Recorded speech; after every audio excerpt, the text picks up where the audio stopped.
that in the media women are portrayed as too skinny, too slutty, and they do whatever. Skinny, tan, tall, tan, super tall, 6-foot model with heels and blonde hair. Tall, tan, and small. Very skinny and tan. Tall, blonde, skinny. No flaws, no cellulite, no stretch marks. You want to look like a model. And like photoshopped kind of body images. And when they really should show what the real body is like for females. Super tall, 6-foot model with heels and blonde hair. It just shows their outer beauty, not their inner beauty. I don't think they're accurately portrayed. I think they're portrayed as being too obsessed with looks. No, I think that a lot, even on reality TV, you don't see a really real image of women, and you see people that are still going through hours of hair and makeup to look a certain way. Not really typically portrayed in like political aspects at all. I don't think there's much diversity either with weight and color and everything. There's not really like a broad range of people that are shown in the media. They don't want to, say, well, we're just showing white women, so we'll just show tan women, and then we think, well, maybe they are Latino, but they're probably not. They're just tan. There's one woman that I can think of, and I watch her all the time. The show's called Parks and Recreation. Oh, is it Donna? No, her name's Leslie Knope. I love Leslie. In the show, but she's really her real name is Amy Poehler. She's not curvy, but I mean she's not super skinny. She's more of a realistic version of a woman, and like you said, she's a strong woman. She asserts her opinion. She's smart, and she's Adele. She doesn't fit the ideal standard of what a person in the media should look like. Jennifer Lawrence from the Hunger Games, and she's in a lot of other things that I have watched recently. But she is on all her interviews. She just talks about how much she eats, and she had to lose weight for certain roles, and then she gained it back. And she's like, I don't care about my weight. Why do other people care about it? Like sitcoms, I want to say, because there's more people being able to relate to a family or a group of people. And I noticed that there's not much diversity, and there's not much. It's the same image. Against the people who are selling it, I mean, the media puts out what they think is beautiful, and so people try to mask that by buying their products. I definitely think the makeup industry, the fashion industry is selling that you need to buy these things to be accepted, and you can't just be who you are. You have to buy into this, and you have to keep our market going. They're feeding off of your insecurities, so the more that they get people to be insecure, the more money that they're going to make because they're going to buy more products. The people who are selling whatever product they're looking to sell. Companies where beauty is involved. There's always big corporations feeding off of people's insecurities. That's how they make their money. Tell them that they should be finding a good romantic partner for life right now, or you'll never find them. I think all the pressure is bad. I mean, everybody wants to belong to something, and I think that's good, being part of something. Sometimes that you should just be who you are, but sometimes you get lost in the crowd. Kind of that you have to look a certain specific way, and if you don't, that there's something wrong with you, or that you're not pretty, and there's always something that you can be doing to your body to fix it, you're not fine the way that you are. All the pressure at such a young age on beauty can be bad for little girls.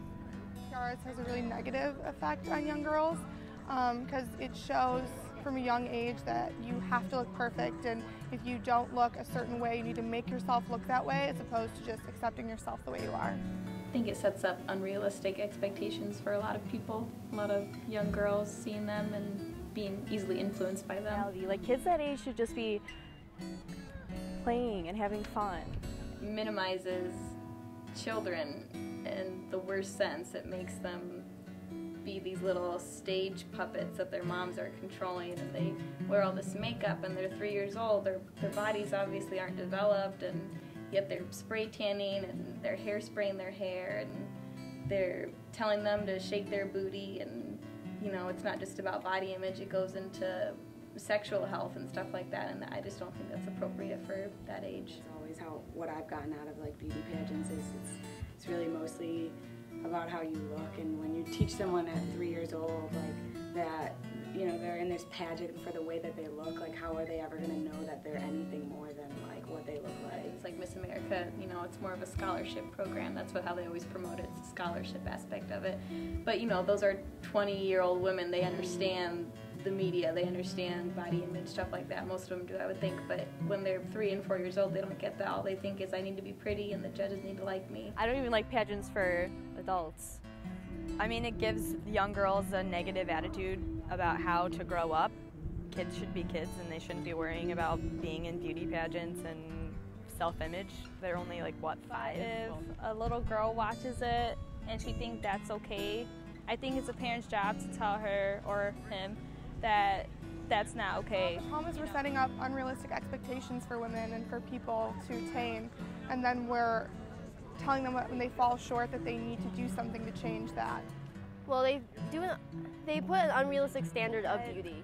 It's very negative towards girls, and it's lowering their self-esteem because they feel like they have to live up to something. They have to just be beautiful on the outside, but you have to be beautiful on the inside as well. The ideal woman has changed from men wanting women to be curvy to men wanting women to have no curves. I think that before, like, it was like they had like way more like different body images. I guess from Marilyn Monroe, like they saw her as an idol, and they Marilyn saw Monroe, who was size 16 dress or something like that, and now to be size 16 would be not ideal for the media. I think skinny has progressed a lot through time. It's become the ideal, unfortunately. And skinnier and skinnier. And realistic women have actually just gotten bigger. But yeah, like the women back then, they were more voluptuous, I guess you can say, while now it's just like skinny people. You don't get a really accurate depiction of what people on a quad or on a college campus or just in high school look like. And we're not selling the idea that you can just be who you are and be accepting of who you are and that's enough. You need to do something more. We've bought into the idea that we need to buy these things to look beautiful.